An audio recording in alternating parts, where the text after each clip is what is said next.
Hi, I'm John Lieber, and this is U.S. Politics in a little over 60 seconds. Today's question, Mitt Romney retiring from the Senate.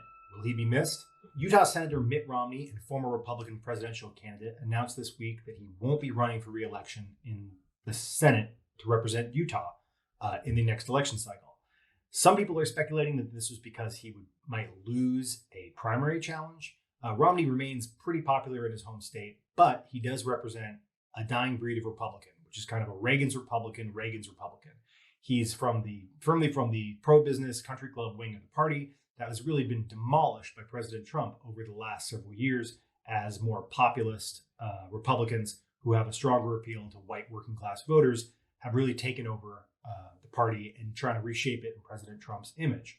Romney was well liked by some people in Washington, but not necessarily by his Republican colleagues in the Senate, where he was a bit of an oddball, supporting President Trump's impeachment, going against the tide of several other Republicans on a host of issues. And even though he ran as a conservative Republican in the 2012 nomination process that he won, he's now retiring with a reputation as a moderate Republican in today's party. Romney always had kind of a difficult time fitting into the political world. He was obviously a businessman who was looking for ways to succeed, running as pretty liberal on issues like abortion when he was governor of Massachusetts, and then positioning himself as, quote, severely conservative when he ran for the Republican nomination in 2012. And his legacy, however, is probably going to be mostly defined by his opposition to President Donald Trump over the last several years in his tenure as a Utah senator.